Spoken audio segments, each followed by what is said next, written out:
Hello and welcome. You're watching the newsroom right here on ET Now. I'm Ajay Sharma. Well, the markets are trading pretty mixed as far as today's session is concerned.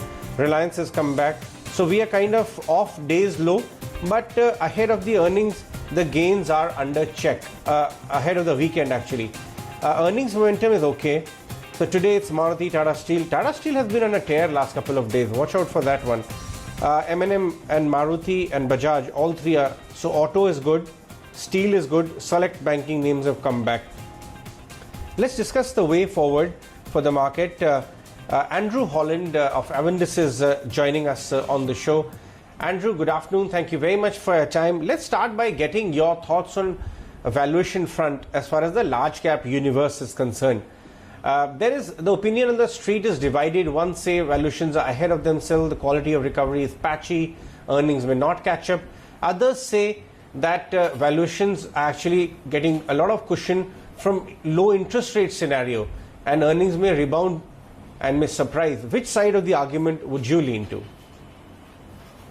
I'm kind of on the earnings surprise to the upside kind of side of the market, actually, because there's a few things you mentioned which are very important. Is that the cost cutting companies have been doing anyway. Because if you remember, even prior to COVID, the economy was actually weakening, and I think we all forget that now to some extent. So companies were doing a lot of cost cutting even prior to COVID, and obviously COVID has forced them to do that.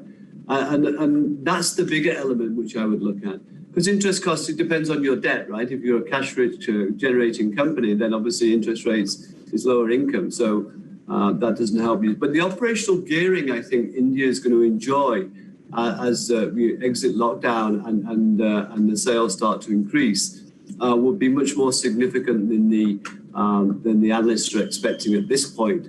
And that's always the way, because you can't kind of bank into everything in terms of the operational gearing. But so valuations, yes, on certain sectors still look rich. But I think if you look at a price to book valuation, then we're still kind of reasonably valued. So earnings will catch up, is my view, and I think it will probably shock to the upside.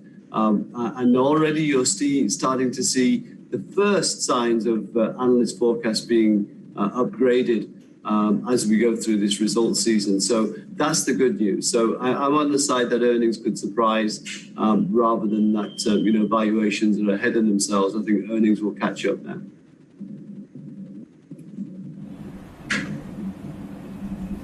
Andrew, how are you gauging the FII sentiment? A lot of your friends from Europe and US have been positioning in emerging markets positively last couple of months.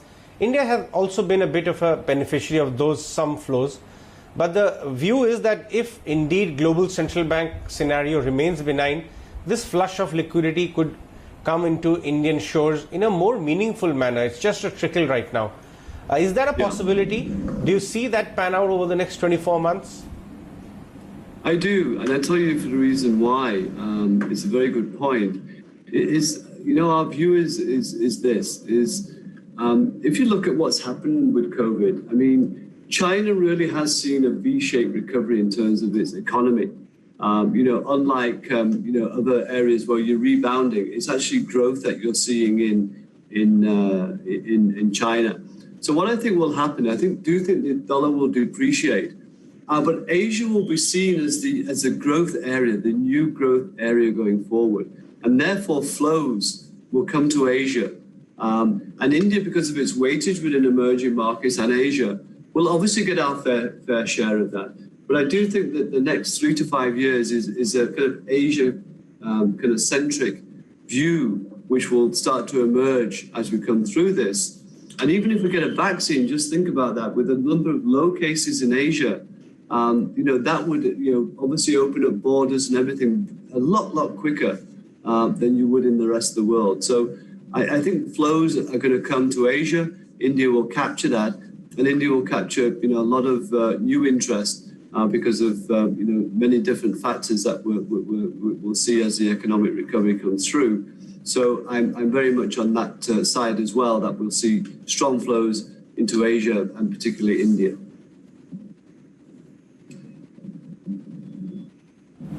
Right. Andrew, in such a scenario, you're sounding relatively positive and constructive of the market. Talk to us about what kind of a portfolio construction approach have you deployed right now among sectors? What kind of themes are you playing? What's your long shot right now? Talk to us a little more in detail. So I think we're still, because of this, there's still a lot of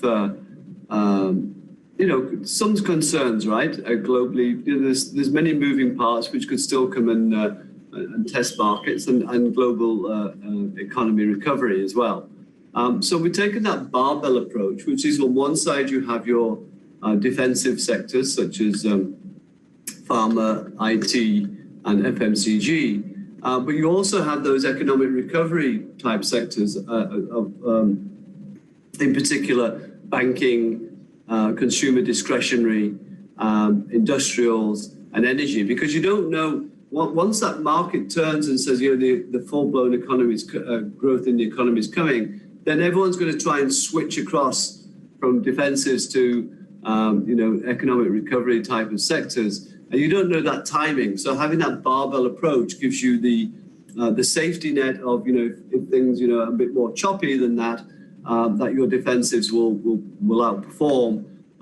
But then when the economy starts to recover, you've got on the other side of the barbell those economic recovery sectors as well. So that's how we've been kind of playing through the last 6 months as well, in particular, and we'll continue to do that, I think, until we have real evidence that the economy is on the right path. All the signals look good. The kind of high frequency indicators are good. Festival season, we're all excited about. I suppose the question is what happens after the festival season, and that's probably keeping that barbell approach at the moment is probably the right way to be.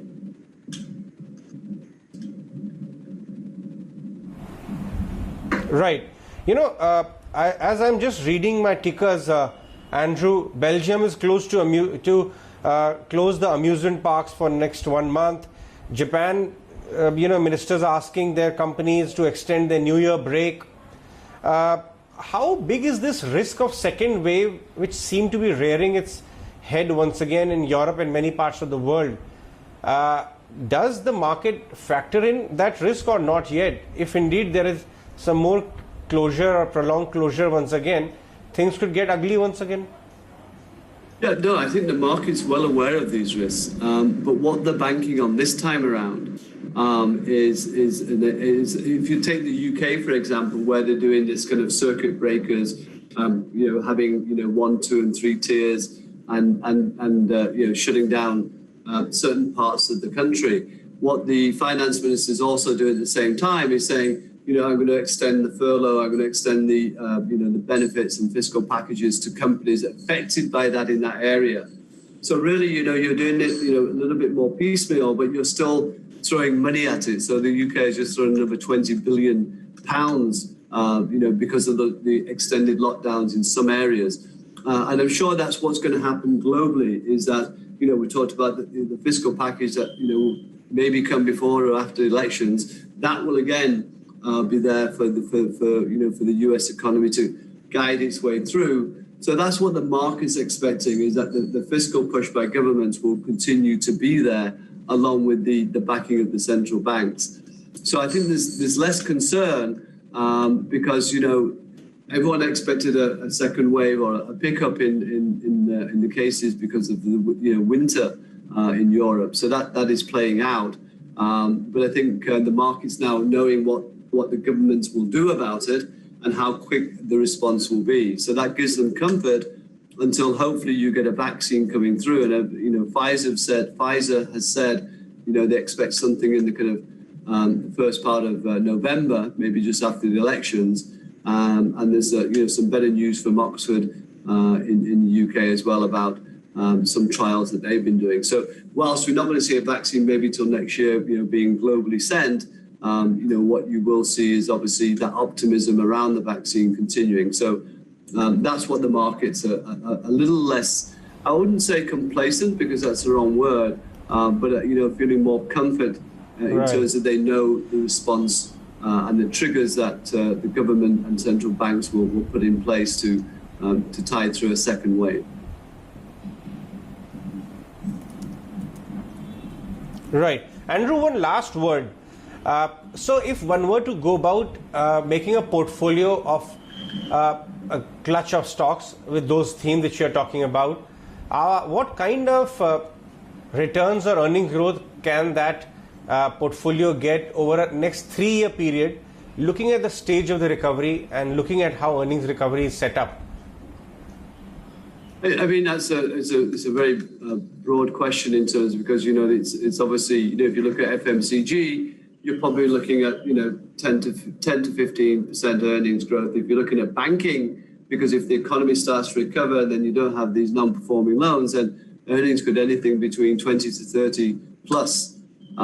So it depends on the sector you're looking at. What I would say is that, as a group, if you take the whole index, I'd be looking at anywhere from next year to start seeing that big rebound in earnings of well over 15%, and then gathering speed thereafter as the economy starts to recover and actually show some growth. And that's the point I'm trying to make, is that even though we might rebound next year, it might not be real GDP growth from where we are today, and that will accelerate in 2022. So I think you've got to look at it a little bit more staggered, but earnings growth should be accelerating next year and into 2022. Right. All right, Andrew, we'll let you go on that one. Thanks so much for joining us. Thank you. And that's a great painting behind you. It's looking very nice right now. Great chatting, like always. Thank you so much. Thank you Andrew for the time. Holland there of Avendus. Let's take a short break. Thanks. Let's take a short break. More news and analysis on the other side of this break.